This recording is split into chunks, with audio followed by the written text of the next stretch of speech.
You were going to call the police. We have come to another arrangement. And by the way, if the good doctor himself should ever want anything again, anything at all, it needn't be a costume.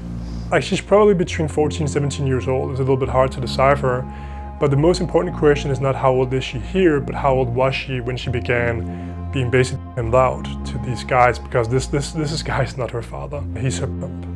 But yeah, we see a girl that is probably deeply traumatized. And also again, notice the hair. She also has this red tinge to her hair, like Bill's wife has, like his daughter has, and like Mandy has, and like Domino has. Is very significant. It shows the different steps in a certain process that we will get into later.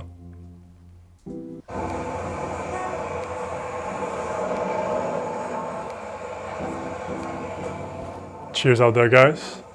And please join in on the discussion, right? Write down your theories, write down what you notice, write down your occult observations. So basically he's retracing his journey from last night, right? He's going to the same places and sometimes interacting with the same people.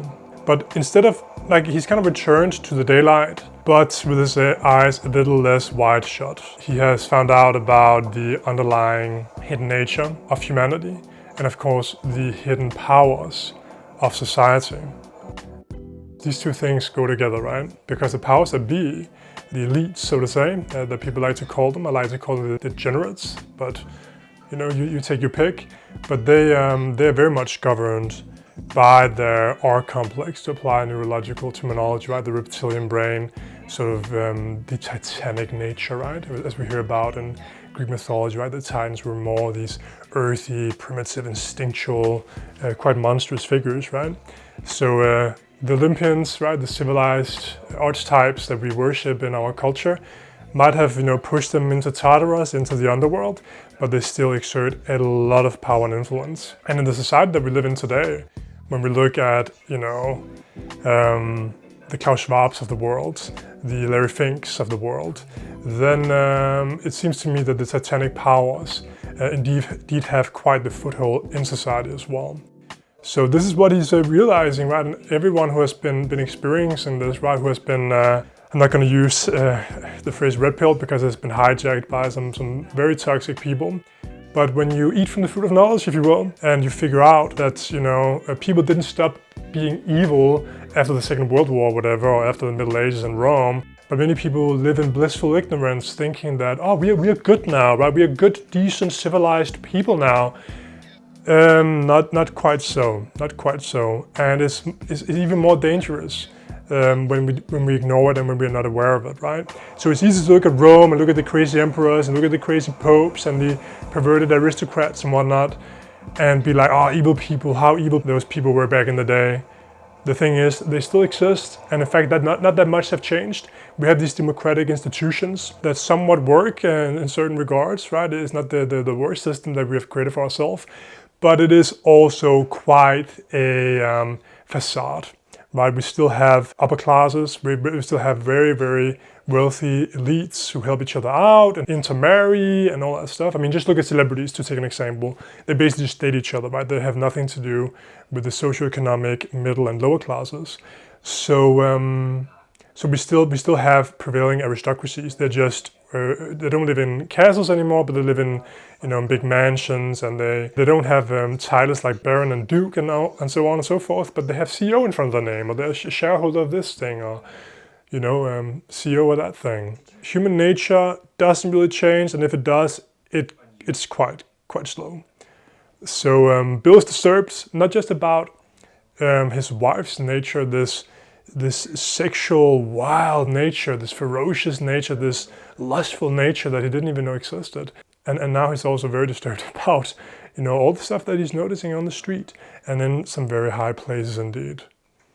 I think that if you're watching this video and you're interested in this movie and you're interested in this channel and occultism and the hidden realities, then I'm sure that you've felt like Bill, or probably still feel like Bill, right? It's not easy to be aware about the degeneracy, the titanic degeneracy going on in the world today.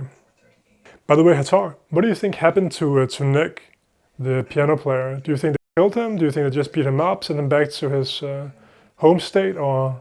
But he got beat up. The hotel guy, the receptionist. You think it's just a story? Did you notice how nervous he seemed? The hotel guy afterwards? That's interesting. I haven't even noticed that before. Or was he nervous, or was he just sort of like? Because he's been pressured to say a story, man. Yeah, because now he's not looking at him anymore, right? And when we see him, yeah, he's quite nervous, huh?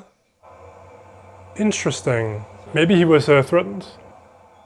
Oh yeah, and now we go to Rainbow Fashions, one of the key locations in the story, certainly. And again, like, notice the cage, very evocative, like, I think it's like represents both, and we talked about this in the, I guess it was the first part, the second part. I see both as sort of the cage representing that the girl is actually sort of trapped there, but you can also see it as sort of like the cage where the predators are, right? So like the Japanese businessmen. So I see that as sort of like a dual symbol there. What is the mask? Stanley Kubrick is very subtle about the PDF stuff, but here he's kind of very much leaning into it, which is faithful to the book, by the way, because the book is very much also delving into that. Dream Story by Arthur Schnitzler, check it out. It's a short read, it's a good read. And this to me, like, this is like such a demonic image as well, like her standing there, underage girl probably, and like with this sort of neon red behind her, it just gives me demonic vibes, and also just the stuff that is going on in there. And of course, it's very interesting to look at the color symbols, because you do see a lot of red in the story, you do see a lot of blue in the story. The red represents sort of all sex, right, and passion and danger and sort of the instinctual, where the blue is more sort of the civilized color, right, the everyday color, the color of the human mind and logic and whatnot. Come. Would you like to say hello to Dr. Harford? Hello. Hello. And again, like, those two guys who were there the first time he was there, them being Japanese shows you that this is an international operation, right? This is not just local to New York, this is global. And this is like probably the most disturbing shot of the movie, because you see this girl and she looks like a doll, right? And it's like, it's almost like either she's like almost amused at him being disturbed about it, but at the same time I also see a girl who's probably kidnapped or something as a kid and was trained very, very young.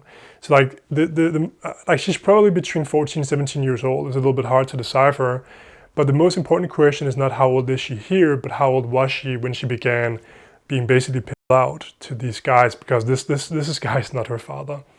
He's her pimp. But yeah, we see a girl that is probably deeply traumatized. And also again, notice the hair, she also has this red tinge to her hair, like Bill's wife has, like his daughter has, and like Mandy has, and like Domino has, is very significant. It shows the different steps in a certain process that we will get into later. You were going to call the police. We have come to another arrangement.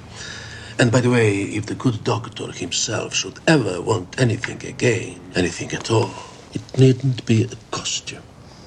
Now he goes back to the mansion. And notice how far away it is, right? It's still in the state of New York, of course, but it's very much sort of at the outskirts of civilization and civilization's values and mores. And for those who don't know and didn't watch the other parts, the mansion was actually built for the Rothschilds originally. And of course the Rothschilds, they also held like weird mask balls and stuff like that. I can't play piano, but I've watched this movie so many times that I feel like I could play this song.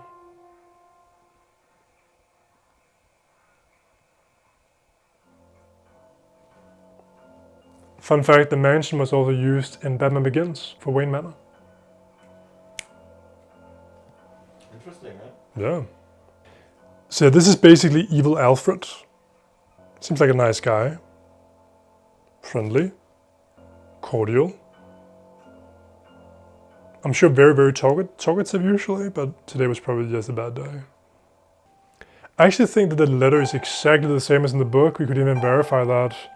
Because in the book, the main character also encounters a secret society in Vienna though, and that just goes to show you that this stuff has been going on for a long, long time and all over the world.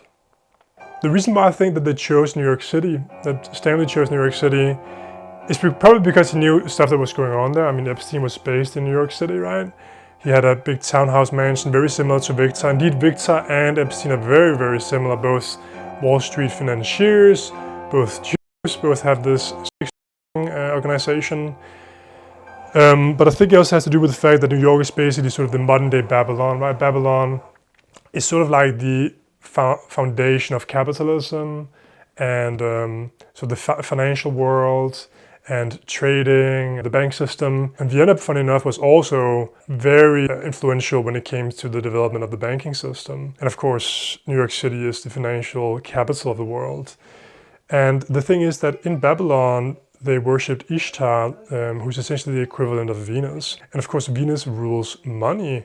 And what we actually see here is very interesting because Alice is sitting here with her daughter, teaching her math. The example she uses is, well, if this boy has this much money, this boy has this much money, how much more money does this boy have? So I find that this would be kind of interesting, that she's using that example, almost sort of like teaching her, maybe, I don't know, to be a gold digger, I'm not really sure, but it is an interesting example, and nothing in a Stanley Kubrick movie is coincidental.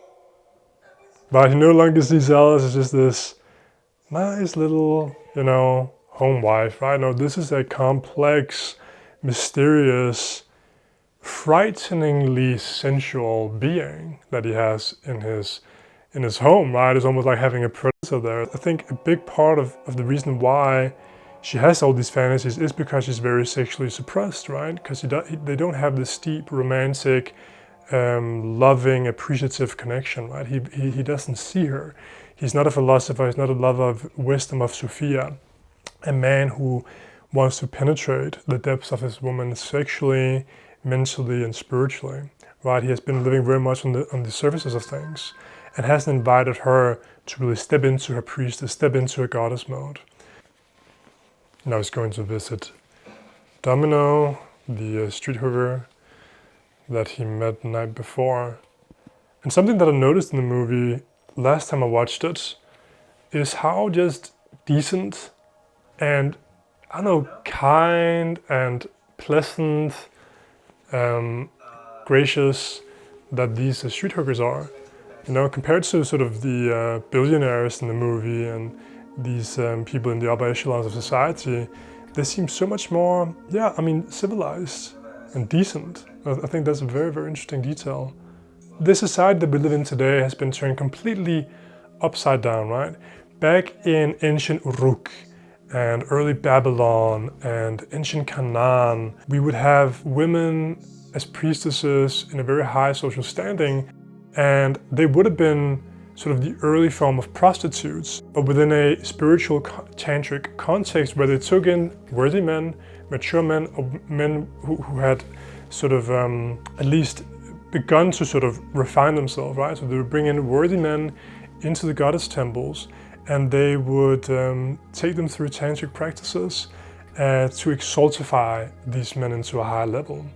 But in this society, these women who would have been perhaps priestesses in ancient Canaan, in ancient Babylon, in ancient Sumeria, they're now sort of the socioeconomic lowest of the lowest, where the unrefined men who would never have been admitted access into a goddess temple, they're now the ones ruling society, right?